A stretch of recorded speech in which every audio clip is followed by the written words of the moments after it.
할렐루야. 오늘은 창세기 12장 1절에서 2절 말씀을 중심으로 구속사의 무대에 아브라함을 세우신 하나님이라는 주제로 함께 말씀의 은혜를 나누고자 합니다. 우리가 성경에 등장하는 많은 인물을 다룰 때 인물에다가 초점을 맞추게 되면 인본주의적인 사람 중심이 됩니다. 우리는 성경을 볼 때에 하나님이 아브라함을 구속사의 무대에다가 세우신 것입니다. 이것이 하나님 중심의 신앙생활이 되는 거죠. 그래서 먼저 볼 것은 우리가 교훈적인 사람의 인본주의적인 시각에 앞서서 하나님께서 우리에게 무엇을 행하여 주셨는가라고 하는 것에 대해서 먼저 관심을 가져야 합니다. 그렇다면 하나님께서 아브라함을 택하셨죠. 창세기 12장은 이렇게 시작을 합니다. 여호와께서 아브라함에게 이르시되라고 말씀하죠. 하나님께서 아브라함아 이렇게 부르셨을 것입니다. 그러니까 아브라함이 제가 여기 있나이다 라고 말씀을 했죠. 어떻습니까? 여러분 이 말씀을 듣게 될 때 우리에게 이렇게 말씀하셨다고 할 때 이게 그냥 축복으로만 그냥 쉬운 문제로만 여겨집니까? 한번 곰곰이 생각을 해 보십시오. 모든 걸 다 포기하고 하나님의 명령대로 보여줄 땅으로 가라는 겁니다. 너는 너의 고향과 친척과 아버지의 집을 떠나 내가 내게 보여줄 땅으로 가라는 거예요. 사실 하나님은 이걸 아브라함에게만이 아니라 아브라함은 곧 우리의 믿음의 조상이거든요. 그러니까 아브라함에게 되어진 일은 동일한 믿음의 발자취를 따르는 우리에게도 적용된다라고 하는 이 점을 생각을 해봐야 되는 거죠. 그럼 아브라함 믿음이 좋으니까 하나님 말씀하신 대로 갔겠지. 그러면 우리는요? 나는 어떻느냐라고 하는 것이죠.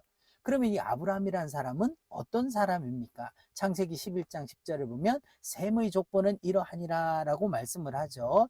그래서 노아에게 세 아들이 있었는데 그 세 아들 가운데 셈과 함과 야벳이 있죠. 근데 노아가 벌거벗었을 때 그 벌거벗음을 덮어준 게 셈과 야벳이었어요. 근데 술에서 깨어난 노아가 무엇을 말합니까? 셈의 하나님을 찬양할지어다 이렇게 했죠. 그 셈의 족보에서 아브라함도 나고 사라도 나고 롯도 나오게 되는 것입니다. 우리가 창세기 12장 이후에 살펴볼 인물들이 다 셈의 족보 자손들인 것을 알 수가 있죠. 그리고 사례는 자식이 없었더라. 한마디로 말해서 애를 낳지 못하는 여인이다라고 말씀합니다. 그리고 이 아브라함은 셈의 줄기에서 태어난 사람이다라는 거죠. 하나님께서 아브라함을 택하신 의도가 무엇일까요? 이렇게 말씀하십니다. 내가 너로 큰 민족을 이루고 이렇게 말씀하시죠. 앞에서 이 사례는 누굽니까? 아브라함의 아내예요. 근데 이 사례는 애를 낳지 못했다. 그러니까 아브라함은 자식이 없는 겁니다. 그런 아브라함에게 내가 너로 큰 민족을 이루고 그 다음에 내게 복을 주어 내 이름을 창대하게 하리니 너는 복이 될지다 라고 말씀을 한 거예요. 그러니까 너는 이 복의 통로가 된다 이런 뜻이죠. 그리고 너를 축복하는 자에게는 내가 복을 내리고 너를 저주하는 자에게는 내가 저주하리니 땅의 모든 족속이 너로 말미암아 복을 얻을 것이다. 이 말씀을 구속사라고 하는 맥락으로 보면 하나님은 여자의 후손을 그리스도를 아브라함의 자손으로 보내시려는 메시아 언약이었다는 겁니다. 그래서 아브라함의 자손을 통해서 오실 그리스도를 통해서 땅의 모든 족속이 너로 말미암아 복을 얻을 것이다 라는 것이죠. 그리고 너를 축복하는 자에게는 내가 복을 내리고 라는 이 말씀은요 바로 어떤 축복입니까? 요한복음 1장 12절에 하나님의 자녀가 되는 권세, 영접하는 자 하나님의 자녀가 되는 권세를 주는 이 복, 다시 말하면 우리가 구원받는 이 복이라고 되는 것이죠. 근데 너를 저주하는 자에게는 내가 저주하리라고 할 때 저주가 뭡니까? 요한복음 3장 18절에 하나님의 독생자의 이름을 믿지 아니함으로 벌써 심판을 받은 것이라 함과 같이 결국은 망하게 된다라는 그런 메시아 언약을 세워주신 장면이라는 거예요. 그런데 하나님께서는요 아브라함에게 이 메시아 언약을 5번이나 세워주셨어요. 창세기 12장 2절과 13장 15절, 15장 5절, 17장 7절, 22장 18절 이렇게 5번이나 말씀을 해주시는 것이죠. 왜 이렇게 세워주셨을까요? 중요하기 때문에. 그렇습니다. 또 하나는 이 메시아 언약이 반드시 이루어 주실 것이기 때문에 이렇게 5번이나 주님께서 진실로 진실로 너에게 이르노니 하시듯이 강조하고 계신 거죠. 그리고 또 하나는 인간이 더디 믿기 때문입니다. 이렇게 5번이나 언약을 세워주셨는데도 인간은 이걸 더디 믿는다는 거예요. 그 창세기 13장 15절에 보이는 땅을 내가 너와 내 자손에게 주리니 영원히 이르리라 라고 말씀하셨습니다. 보이는 땅을 주신다는 건 뭡니까? 바로 아브라함의 자손으로 오실 그리스도가 탄생하실 그 땅을 준비하심이죠. 너희들 잘 먹고 잘 살아라 이런 교훈적인 의미만 있는 게 아니라 아브라함의 자손으로 보내실 그리스도가 탄생하실 땅을 하나님께서 준비하심입니다. 그래서 내 씨로 말미암아 천하 만민이 복을 받으리니, 씨로 말미암아라는 거예요. 씨로 말미암아 복을 받게 될 것이다 라고 말씀하십니다. 바로 이 아브라함의 씨가 뭡니까? 아브라함의 자손으로 오실 그리스도를 통해서 천하 만민이 구원을 받는 이 복을 말씀하죠. 그런데 이 사탄은 이 씨를 계속 끊으려고 하는, 그 줄기를 끊으려고 하는 그런 대적자가 되는 거죠. 아브라함에게 세워주신 메시아 언약을 요약하면 크게 3가지입니다. 땅을 주리라, 자손을 주리라, 천하 만민이 복을 받으리라, 이 3가지죠. 그럼 중심점이 무엇입니까? 자손을 주리라 하신 그리스도입니다. 땅은 그분이 탄생할 땅이고 천하 만민이 받게 되는 건, 복을 받게 되는 건 바로 아브라함의 자손으로 오실 예수 그리스도로 말미암아 가능해진다라고 하는 것이죠. 창세기 12장 4절을 보면요, 이에 아브라함이 여호와의 말씀을 따라갔고 롯도 그와 함께 갔으며 아브라함이 하란을 떠날 때 75세였더라라고 말씀합니다. 그러니까 아브라함이 여호와의 말씀을 따라갔다는 거예요. 여호와의 말씀을 따라갔다는 것이죠. 믿음이 뭡니까? 하나님의 말씀을 따라가는 것, 이것이 믿음인데, 롯도 그와 함께 갔어요. 가만히 보십시오. 롯도 따라 나섰는데 롯은 말씀을 따라가는 게 아니라 아브라함을 따라간 거죠. 아브라함은 여호와의 말씀을 따라갔고 롯은 아브라함을 따라갔어요. 뒤에 가서 보게 될 것이지만 이렇게 따라간 롯은 계속 아브라함에게 짐이 됩니다. 하나님은 아브라함을 택하고 부르셨지 롯을 함께 부르신 것이 아니었습니다. 그때 아브라함의 나이가 75세였더라 그럽니다. 아브라함은 175세의 세상을 떠납니다. 그러니까 75세의 부름을 받아 100년 동안 이렇게 하나님 앞에 쓰임을 받는 걸 봅니다. 이 점을 히브리서 11장 8절에 믿음으로 이렇게 시작을 하죠. 믿음으로 아브라함은 부르심을 받았을 때 순종하여 장래 유업으로 받을 땅에 나아갈새 갈 바를 알지 못하고 나갔다라고 말씀을 합니다. 하나님께서는 아브라함에게 내가 내게 보여줄 지시하는 땅으로 가라 그러셨지 구체적으로 어디로 가라 하는 것을 말씀을 안 하셨어요. 왜냐하면 믿음으로 행하게 하기 위해서예요. 내가 보았기 때문에 믿는다면 그건 믿음이 아닌 겁니다. 악하고 음란한 세대가 표적을 구한다는 거예요. 보아야만 믿겠다는 거죠. 그건 믿음이 아닙니다. 알지 못하고 따라갔으며 이게 믿음인 거죠. 하나님께서는 보여줄 땅으로 가라라고 말씀하시요. 그러면 보여줄 땅이 어디입니까? 창세기 12장을 보면요, 아브라함이 떠나서 마침내 가나안 땅에 들어갔더라. 7절에 여호와께서 아브라함에게 나타나 이르시되 내가 이 땅을 내 자손에게 주리라 라고 말씀을 하십니다. 예, 여기를 보면요, 예, 아브라함이 부름을 받아서 우르를 떠나가지고 하란에 머물죠. 이 하란에서 다시 출발해서 가나안 땅에 오게 되는 긴 여정이 되는 것입니다. 그럼 이것을 좀 더 깊이 있게 살펴보면요, 너는 고향 친척과 아버지의 집을 떠나 내가 내게 지시한 땅으로 가라 라고 하는 거죠. 보여줄 땅으로 가라. 그것이 어디였냐면 가나안 땅이었어요. 그 가나안 땅은 뭐냐면 그리스도가 탄생할 땅이었다는 겁니다. 그리고 그런데 22장에서는요 지시하는 한 산에 가서 번제를 드리라 라고 말씀을 하고 계십니다. 그러니까 한마디로 말해서 아브라함에게 이제 독자 이삭을 번제로 드려라 라고 하는 거죠. 이 지시하는 산, 여기가 어디입니까? 바로 갈보리산. 아브라함의 자손으로 오실 그리스도께서 십자가에 달리실 그곳이 바로 이 지시할 산이라는 것입니다.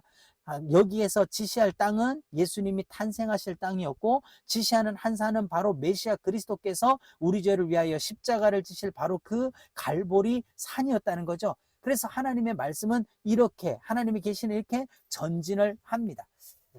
그 땅에, 그런데 창세기 12장 10절을 보면요, 그 땅에 기근이 들었으므로 라고 말씀합니다. 그 땅에 기근이 들었다는 거예요. 아브라함이 갈대아 우르에서 하란을 거쳐서 마침내 약속의 땅 가나안 땅에 갔는데 그 땅에 풍년이 들었더라. 우리의 기대는 그렇지 않습니까? 근데 그 땅에 기근이 들었다는 거예요. 천신만고 끝에 간 그 땅에 기근이 들었다. 우리에게도 그럴 수가 있습니다. 그러니까 이때 믿음은 흔들리고 갈등을 하게 되고 그러는 거죠. 그래서 아브라함이 애굽에 거류하려고 그리로 내려갔으니 이는 그 땅의 기근이 심하였습니다. 라고 말씀을 합니다. 하나님이 지시하는 땅 거기에서 기근이 와도 환란이 와도 시험이 와도 참고 이기는 것이 믿음인데 아브라함은 먹을 것을 위해서 애굽으로 내려갔다 하는 거예요. 신앙은 내려갈 때가 있고 올라갈 때가 있죠. 요즘 말로 업앤다운이 있는 거죠. 그래서 이는 그 땅에 기근이 심하였습니다. 오늘날 우리의 삶 가운데도 이런 기근을 만나는 때가 있어요. 바로 이게 하나님의 훈련 계획이었다는 겁니다. 이걸 교훈적으로 보면 뭐 다른 의미로도 볼 수도 있겠습니다. 그러나 하나님께서 아브라함을 택하실 때는 목적이 있으셨죠. 이걸 이루시기 위해서 아브라함을 훈련하고 연단시키실 필요가 있는 거예요. 왜냐하면 지금 아브라함은 갓난 어린아이와 같은 신앙 상태인 거죠. 그래서 하나님은 훈련할 필요를 아셨다는 거예요. 그럼 왜 훈련이 필요한가? 주님은 내가 이 일을 위해서 이때에 왔나이다 말씀하시죠. 십자가를 앞에 놓고 처음에는 내게서 물러가게 하옵소서 그러나 내가 이를 위하여 이때에 왔나이다 하셨어요. 아브라함은 무엇을 위해서 세움을 받았을까요? 창세기 22장이 그 절정에 가는 거죠. 여호와께서 이르시되 내 아들 내 사랑하는 독자 이삭을 데리고 모리아 땅으로 가서 내가 내게 일러준 한 산 거기서 그를 번제로 드려라. 이를 위해서 이때에 세워졌다는 것입니다. 이 아들을 그것도 독자를 100세에 얻은 이 귀한 아들을 번제로 드리라고 하는 이것이 그냥 되어지겠습니까? 하나님이 아브라함을 택하시고 바로 이삭을 주시고 그 아이를 번제로 드리라고 했다면 아브라함이 그걸 순종할 수 있었을까요? 그래서 훈련이 필요했던 것입니다. 그래서 어디로 가야 되는지 로마서 8장 32절의 말씀처럼 이 창세기 22장의 아브라함을 통하여서 하나님께서 우리에게 보여주시려고 했던 게 무엇이냐는 거예요. 독자 이삭을 번제로 드리라고 하신 이것에 되어진 하나님의 마음이 뭐냐? 그게 바로 로마서 8장 32절이라는 거죠. 자기 아들을 아끼지 아니하시고 우리에게 내어주신 이가 우리에게 내어주시니 자기 아들을 아끼지 아니하고 내어주시는 것. 자기 아들이 누굽니까? 독생자 예수 그리스도를 대속제물로 번제로 내어주실 것을 아브라함을 통해서 계시하려고 하셨던 거죠. 만일 아브라함이 이걸 순종하지 않는다면 하나님이 보여주시려는 계시를 보여줄 수가 없는 거죠. 그리스도는 아브라함의 자손으로 오십니다. 그런데 아브라함의 자손으로 오셔서 어떤 방법에 의해서 천하 만민이 복을 받게 할 거냐라고 하는 것을 무엇으로 보여줍니까? 바로 이 번제를 통해서 그리스도의 대속 제물을 통해서요. 이걸 아브라함을 예표로 해서 그림자로 해서 보여주시려고 하는 겁니다. 이것이 훈련을 통하지 않고 사명을 감당할 수 있겠습니까? 오늘날 우리의 신앙의 연단도 무엇을 나타내는 겁니까? 바로 그리스도를 증거하고 그리스도를 나타내기 위해서 성숙한 신앙인으로 우리를 만들어 가는 거죠. 그런데 애굽으로 내려간 이 아브라함의 믿음이 어떻게 다시 올라오게 됩니까? 12장 13절을 보면 아브라함은 애굽으로 내려가면서 그대는 나의 누이라 하라. 그래서 내 목숨을 그대로 말미암아 보존하게 해달라고 이렇게 말합니다. 얼마나 변변치 못한 사람입니까? 어린아이 같은 신앙인 것이죠. 하나님은 이런 아브라함을 훈련하시는 거예요. 애굽으로 내려가는 걸 왜 막지 않으셨나요? 훈련하시기 위하여서 허용하신 겁니다. 그냥 놔두셨다는 것이죠. 여기 보면 그대로 말미암아 이렇게 나와요. 그대로 말미암아 안전하고 그대로 말미암아 보존되리라. 그러면 이것이 어떻게 변해야 됩니까? 하나님으로 말미암아 안전하고 하나님으로 말미암아 보존되리라 이렇게 바뀌어야 되는 거예요. 근데 그게 그냥 바뀝니까? 훈련이 필요하다는 것이죠. 12장 7절을 보면 여호와께서 바로와 그 집에 큰 재앙을 내리셨다. 자, 마누라를 뺏겼어요. 근데 이 일에 대해서 아브라함은 어떻게 할 방법이 없어요. 그 엄청난 권력을 가진 바로에 대항할 수가 없습니다. 그래서 하나님이 이 일에 개입을 하셨죠. 만약 하나님이 이 일에 개입을 하지 않았다면 어떻게 됩니까? 그리스도가 오실 통로가 더럽혀지는 거예요. 그래서 하나님이 개입을 하셨죠. 여러분이 우리가 아무리 뭐 내 남편, 내 아내를 내 누이라고 속인다 해도 하나님은 개입하지 않으실 겁니다. 왜냐하면 이는 하나님께서 그 자손으로 그리스도를 보내시려고 개입을 하신 거예요. 주권적으로 개입을 하신 거죠. 그래서 다시 아브라함이 올라옵니다. 올라와서 네겝으로 올라오니 다시 가나안 땅으로 올라왔죠. 그리고 나서 그가 처음 제단을 쌓은 때, 그가 처음 제단을 쌓은 곳이라 하나님의 약속의 땅에, 가나안 땅에 가서 처음으로 제단을 쌓았던 바로 그곳으로 돌아왔어요. 아브라함은 잃어버린 것의 본점만 찾은 겁니까? 그가 처음으로 제단을 쌓은 곳이라 원점으로만 돌아왔다는 것입니까? 아닌 거죠. 애굽으로 내려갔다가 그는 빈손으로 올라온 것이 아니라 하나님의 훈련을 받고 신앙에 얼마쯤은 성숙해져서 올라왔다는 거, 이것을 잊어버리지 말아야 되는 것이죠. 그럼 바울은 이렇게 고백을 합니다. 고린도후서 1장 8절에서 형제들아 우리가 아시아에서 당한 환난을 너희가 모르기를 원하지 아니하노니 힘에 겹도록 심한 고난을 당하여 살 소망까지 끊어지고, 이렇게 말씀을 하고 있죠. 우리에게는 영적인 역량이 있습니다. 각각 다른 거죠. 바울의 신앙의 역량에도 힘에 겹도록 정말 견디다 못해 쓰러질 정도로 고난을 당했다는 거예요. 그리고 살 소망까지 끊어지고 1장 9절에서는요 사형 선고를 받은 줄 알았다. 그럼 왜 이리 하나님이 바울이 뭘 잘못했길래 이렇게 하셨습니까? 아니에요. 바울이 뭘 잘못해서가 아니라는 거죠. 이는 이게 결론이에요. 이는 우리로 자기를 의지하지 말고 오직 죽은 자를 다시 살리시려는 하나님만 의지하게 하려 하심이다. 그래서 바울의 그릇은 점점 커지고 믿음은 점점 더 큰 믿음으로 성숙해 갔던 겁니다. 아브라함도 하나님께서 이렇게 훈련하고 바로 우리도 하나님이 이렇게 훈련하시고요. 지금 우리를 연단해 가는 거예요. 왜요? 믿음의 그릇을 키워서 뭘 하려고요? 하나님이 나를 쓰실 때 나는 무엇을 위해 구속사의 무대에 세움을 받았는가? 여러분, 우리 이 시대, 이 상황 속에서 무엇을 위하여서 우리는 여기에 서 있는가? 왜 우리가 신앙생활을 하고 있으며, 왜 기도하고 있으며, 우리는 무엇을 소망하고 있으며, 우리가 전파하는 것은 무엇인가라고 하는 것을 다시 한번 생각해 보아야 되는 것이죠. 우리 이 찬송이 있죠. 내 인생 여정 끝내어 강 건너 언덕 이를 때 하늘 문 향해 말하리 예수 인도하셨네. 매일 발걸음마다 예수 인도하셨네. 나의 무거운 죄짐을 모두 벗고 하는 말 예수 인도하셨네. 이 가시밭길 인생을 허덕이면서 갈 때에 시험과 환난 많으나 예수 인도하셨네. 매일 발걸음마다 예수 인도하셨네. 나의 무거운 죄짐을 모두 벗고 하는 말 예수 인도하셨네.